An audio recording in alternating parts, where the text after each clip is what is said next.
abantu basigaye bashakana ariko bagakomeza kuba babiri. Yego. Ngiki kibazo rero cyabaye mu mushako, abantu bari mu kubana ariko bakabana ari babiri. Bakabana ari babiri mu nzimwe? Mu nzimwe kandi bakagombye kuba ari umwe. Pasteur uraho. Imibare isanzwe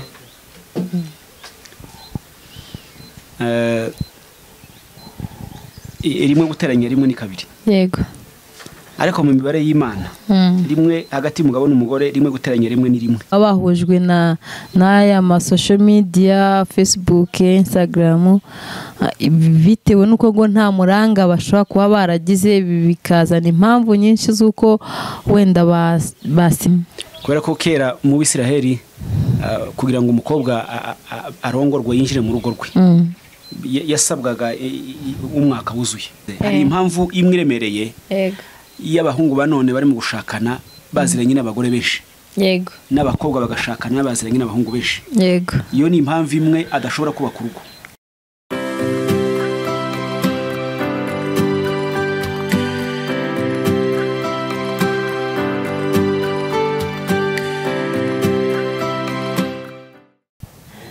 Turasuje abakunzi ba Moza Divine, Imana y'amahoro ikomeze kubashyigikira muri byose kandi turabakunda murabizi, tubabwira ngo mukande subscribe, share, like, comment. Imana y'amahoro ibane namwe. Nk'ibisanzwe dukunze gutangira ikiganiro cyacu dusenze, tugiye gusenga Imana. Ikiganiro cyacu kiravuga ngo ni iki gituma ingo z'iki gihe zisenyuka.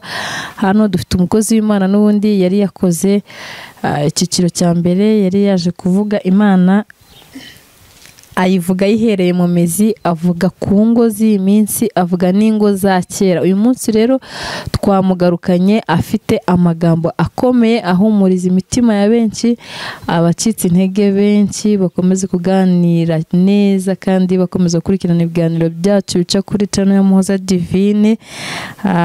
Tugiye gusenga tubwira Imana ngo ibakomeze kandi bashyigikire. Imana turagushimiye, tugushimiye ineza yawe, tugushimiye kuri mugari kuri twebwe, tugushimiye kuri umunyembaraga, tugutumye kuri izi ngo zifite ikibazo, tugutumye ku mitima yasenyutse kugira ngo wongere uyisane, uyubake bushyashya, wongere kuzuza urukundo muri bo kandi wongere kubereka intambwe ya mbere bateye urukundo kugira ngo wongere kuyibibutsa, ubasubizemo impembura kandi ubuzuriza inshingano zabo. Buri wese umuhe guhuriza hamwe n'undi kugira ngo babashe kugaragara imbere yawe badatsinzwe n'urubanza. Komeza kugira neza ingo nyinshi ndetse n'izitangiye kwinjira mu mushinga, nazo turazikweretse kugira ngo ubashe kuzubaka bushyashya. Icyo duheje n'imyuka mibi ituma Satani yigaragaza ku ngo, igatuma abana babura ababyeyi kandi bahari, igatuma abantu bakomeza kwiheba bakajya kure yawe. Tugushimiye ko ugiye gukora cyane kuruta uko tubivuze, mu izina ryawe Yesu, amen. Nk'uko twabivuze dufite umukozi w'Imana hano imbere yacu, yaje kubabwira ineza y'Imana kandi yaje gukorana namwe ku bijyanye n'imitima yasenyutse, ku bijyanye no kugira ngo duhembuke tuve aho twari turi mu rwobo rwari rutumize, kugira ngo twongere turuvemo, twongere kwegera ubwiza bw'Imana, twakira undi munezero mushyashya. Nkunda kuvuga ngo haracyari ibyiringiro, haracyari urundi rufunguzo Imana igufitiye kugira ngo wongere guhembuka, wongere kubona amahoro mu mutima wawe, wongere kubaka urugo rwawe ufite amahoro neza. Ikindi ugire urugo rukunzwe kandi rusurwa n'Imana cyane, ndetse n'abaturanyi n'inshuti n'imiryango. Pastor turakwakiriye rero ahangaha kuri channel yacu Moza Divine. Ikiganiro cyacu ni cyakindi kirakomeza kiravuga ngo kuki ingo z'iki gihe zisenyuka kandi zakagombye kuba zikomeye. Murakoze cyane, uratangira utwibwira. Murakoze cyane, turabashimiye kongera kutugirira icyizere kugira ngo tugaruke gutanga ikiganiro kigendanye n'ijambo ry'Imana. Amazina nitwa Pasteur Kiruhura Munyamahoro Eric, ngaba ndi umwungeri w'itorero. Nongeye kugushimira Moza Divine kuko kutugirira icyizere kugira ngo dutambutse ijambo ry'Imana nta zindi nyungu. Ahabaye hari izindi nyungu ziterekanye n'ubwami bw'Imana, ndategeza ko tutazi ishoramwe imbaraga, ariko kuko tuzi kuko turimo twubaka ubwami bw'Imana niyo mpamvu ituma tukibonera umwanya. Yego. Barakoze. Iki ni ikiganiro kirekire nk'uko twabibabwiye ubushize, ni ikiganiro gishobora gufata iminsi miremire, kubera ko impamvu twagiye tuvugamo zimwe na zimwe, ariko aracyari ya mpamvu iremereye. Abantu basigaye bashakana ariko bagakomeza kuba babiri. Yego. Ngiki kibazo rero cyabaye mu rushako, abantu bari mu kubana ariko bakabana ari babiri. Bakabana ari babiri mu nzu imwe? Mu nzu imwe, kandi bakagombye kuba ari umwe. Pastor, uri aho hantu ndumva sinzi, mba numva bitumvikana cyane. Ubundi mu mibare isanzwe ya matematike zisanzwe, imibare isanzwe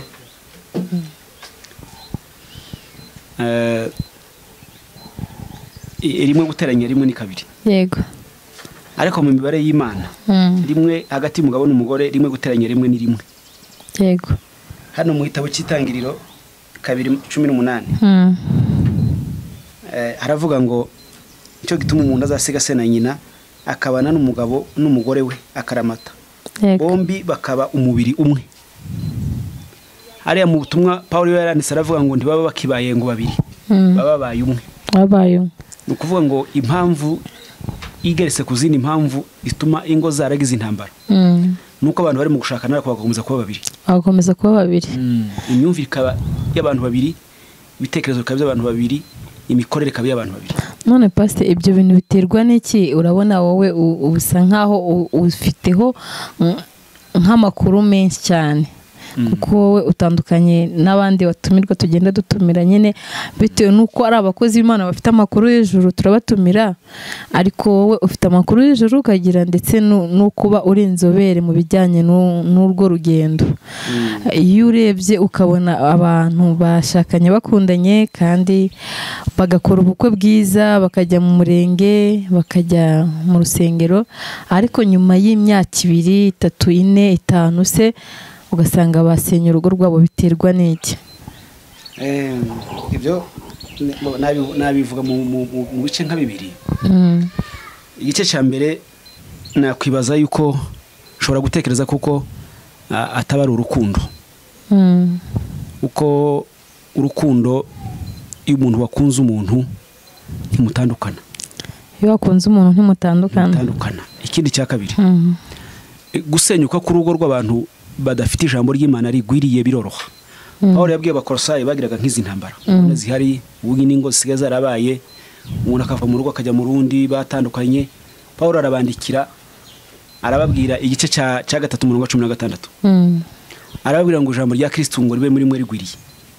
Ni ukuvuga ngo ingo zitagwije ijambo ry'Imana, gutandukana biroroha cyane. Kuko imyumvire itarimo ijambo ry'Imana iragora. Nese Pastor, bamwe bavuga ko impamvu ingo zisenyuka ari uko umusore n'umukobwa baba bahujwe n'aya social media, Facebook, Instagram, bitewe n'uko ngo nta muranga bashobora kuba baragize, bikazana impamvu nyinshi z'uko wenda basenye ingo zabo. Ibyo bintu urumva ari byowe?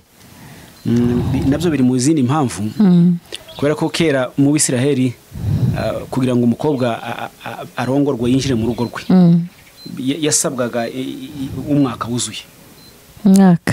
Habaga hari umuranga umukobwa baza kumubaza, kumusaba cyangwa se gutanga inkwano bitaga ngo ifatarembo. Yego. Umukobwa yamaraga umwaka ari mu rugo, ba nyiri umuhungu bamugenzura ko adashobora kugaragaraho ikibazo. Icyo gihe umukobwa yaritwikiraga ikimenyetso kigaragaza ko yafashwe n'undi mugabo. Muri icyo gihe rero cy'uwo mwaka umuhungu yabaga yitegura yubaka anexe akayifatanya n'inzu ya se. Se niwe watangaga amakuru ku inzu yuzuye, umukobwa bakamuzana. Icyo gihe rero yazaga afite urukundo rufite impamvu, rufite intego, kandi ubundi yabaga afite amabwiriza y'umuryango umubwira yuko azabana n'umugabo akaramata. Yego.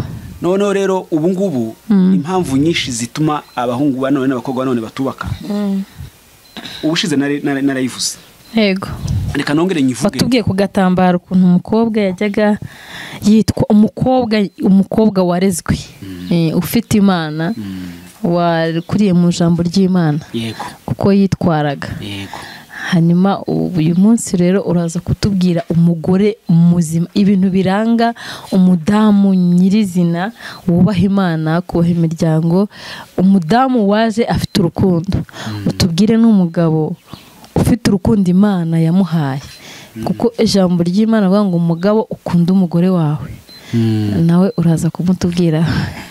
Murakoze. buriya umuhoza ikiganiro kukivuga tugicaye hejuru kirangora, kubera ko nari kuvuga impamvu nyinshi zirenga nk'umunani zituma ingo za none zidafatika, zidakomera. Ntacyo uratukoreramo hano hose. Narayivuze impamvu bushize, narayivuze hari impamvu imwe iremereye y'abahungu ba none bari mu gushakana baziranye n'abagore benshi, yego, n'abakobwa bagashakana baziranye n'abahungu benshi, yego. Iyo ni impamvu imwe adashobora kubaka urugo.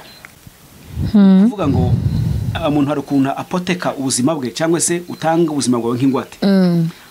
Abakobwa ba none ari mu gutanga umubiri we nk'ingwate ku mugabo kugira ngo amushake. Iyo mpamvu yo nihagarara izindi mpamvu zose zituma ingo zabo zisenyuka. Ako kantu uvuze nigeze nkumvana n'abandi. Ese buriya pastor muhungu bubwiye umukobwa mbere yuko amukunda, mbere yuko bashakana, abanze agirane nawe umishyikirano yindi itari ijambo ry'Imana, tuvugenda bagende bakore ibyo byaha bindi nyine bitemewe n'Imana. Buriya muhungu abakunze umukobwa. Oya, naco nje kimenyetso cy'umuhungu utazubaka urugo. Nuko ngo ushaka kumenya umuhungu utazubaka urugo, uzatwikiriye umugambi wa Satani. Nuko azabwira umukobwa batarabana ngo babanze bakora ibyaha mbere yo kubana. Bibiri twemerera kuko umugabo n'umugore babana mu nzu, baryamana ari uko babanjije guca muri ziriya nzego zose, kwa gusaba kujya imbere y'amategeko n'imbere y'Imana. Uwo munsi niwe ababyemerewe. Ibikorwa bindi bikorwa mbere y'ibyo ngibyo aribyo biriya byo guhuza imibiri, ni ibikorwa biza bitwikiriye umugambi wa Satani. Ubikora, uwabisabye n'ubikora, urugo rwabo ruba rwubatse ku manegeka. Ruba ku manegeka, ni babandi bahura n'ibibazo bagahita bashwana bakabireka. Kandi akenshi hari ikintu dukunda kubona, ukabona bicaye mu rugo rwabo ukagira ngo hari bafite amahoro. Ariko reka tubabwire ko tugize amahirwe, turi intumwa za Kristo. Yego. Reka tubabwire abahungu n'abakobwa yuko Imana yarabarakariye. Imana yarabarakariye. Yarabarakariye, izo ngo zirajegajega. Nta mahoro yabo bafite kubera kuko bakoze ibyaha mbere yo kubana.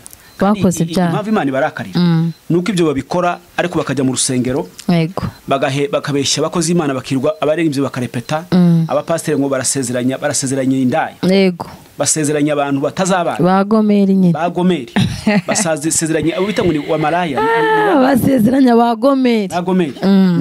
Iyo ni intandaro imwe ni ikomeye kurenza izindi zose ingo za none zisenyuka. Ni ukuvuga ngo uriya mukobwa uba ufashe umwanzuro kugenda akasa nkaho nyine ahindutse Gomeri, reka tumushyire muri uwo mwanya kuko Bibiliya ivuga umugore mubi witwa Gomeri Imana yahaye Hose.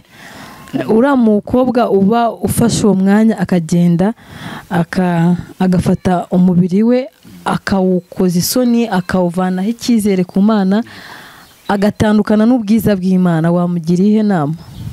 Ni ukuvuga ngo bariya bakobwa niho hariya nakubwiye Paul yababwiye ngo ni kutagwiza ijambo ry'Imana.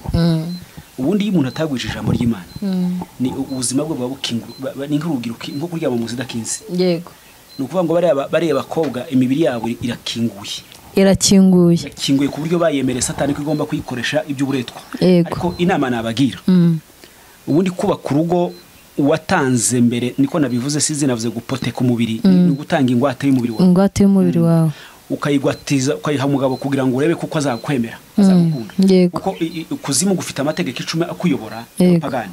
Itegeko muri ayo mategeko 10 niryo yo kubanza gutanga umubiri. Yego. Ni itegeko Satani yanyujije mu bahungu ba none batagwije ijambo ry'Imana. Yego. Bereka abahungu ko bahenze, bagatanga imibiri yabo ngo kugira ngo bazabane. Ikindi bakobwa bakagombye kubikuramo isomo, kuko abenshi bagiye bakorerwa ibyo ngibyo, barabahemukiye, babakoze isoni, bahetse abana badafite base n'inzererezi, bakagombye kubikuramo isomo. Yego. Usibye ko akiriho umwanya wo gutekereza ko urugo ni ijuru rito. Urugo ni ijuru rito. Bakajya baba mu ngo basa n'abarimo gukina. Urugo nyine amakuru y'ijuru rito ku mudamu n'umugabo we bakundanye bagwije ijambo ry'Imana muri bo. None hariya uriya mukobwa uba wariyandurishije akaka umubiri we agaciro, reka mbivuge muri icyo kinyarwanda kuko njye ntacyo nzi cyane abacu ni muri Kongo. Uriya mukobwa buriya hari amahirwe ahari igihe yabashije kugira amahirwe akabona umugabo yararangije kwiyandurisha, afite amahirwe menshi yo guhinduka ageze nko mu rugo iwe, cyangwa se abasha gukomeza za ngeso ze n'ubundi birashoboka? kubera ko niko twabivuze, kubera ko abantu bashaka kuba mu ngo ariko ngo Imana itareba, kuko ari ngo Imana itagireba. Hari ingo buri Imana itareba, hari ingo ziyongoye ku bushake bw'Imana, ikabana mu buryo Imana itazi. Imana itazi nta gasozi gatuye kuri nyine, gasozi gatuye Imana itajya ikunda kunyuraho, n'ingo z'amakimbirane n'induru, aho ntabwo Imana yanyura. ntabwo Imana yanyura, kubera ko niba abantu babanza Bibiliya iravuga ngo bazabana akaramata. Imana izana Adamu na Eva, yaramubwiye ngo si byiza kuyaba wenyine, ariko aravuga ngo nzamuremera ngo umufasha umukwiye.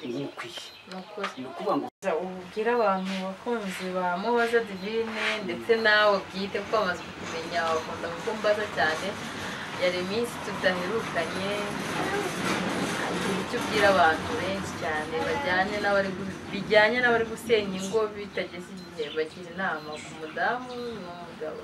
urakoze cyane, Imana imugisha. Twabagira inama yo kwegera Yesu, kuko Yesu niwe wubaka ingo, kandi n'ababona ko byacitse ntaho Imana yacyafite imbabazi. Yesu araciciye ku ntebe y'imbabazi, bayegera ingo zabo bakazishyira mu maboko y'Uwiteka kugira ngo Imana ibahagararire, ibarwanirire. Turabizi ko Satani yanga ingo, ariko Imana yatanze ingo izihagazeho. Imana igomba kwimana ingo zacu ikazimana mu maboko y'abapagani. Si ngombwa kuko twubaka ingo Satani asenya cyangwa Satani yabonyereyeho gukinira. Imana rero bagirire neza abakunzi bacu, kandi Imana ibahe umugisha, kandi turizera yuko tuzagenda tubafasha mu buryo bwo gusenga kugira ngo Imana izarusheho kubakira ingo zitajegajega. Murakoze cyane. Murakoze namwe Pastor, Imana ibahe umugisha cyane kuba mwadutekerejeho mukavuga ngo muze kudufasha kuri uyu murimo. Uyu murimo ntabwo woroshye, ni umurimo ugoye cyane, ariko dushobozwa byose na Kristo uduha imbaraga. Abadamu mugerageze kugwiza ijambo ry'Imana. Twasanze impamvu nyinshi zisenya urugo ari uko abadamu batagwije ijambo ry'Imana. Abagabo nabo impamvu batagifite rwa rukundo Imana yabahaye nuko batakigwije ijambo ry'Imana muri bo. Imana rero y'amahoro ikomeze kubashyigikira muri byose. Ikiganiro cyacu nakagaruka, tuzongera ubutaha. Mukande hasi subscribe, share, like kugira ngo mujye mukomeza kubona ibiganiro byacu neza kuri gahunda. Murakoze cyane.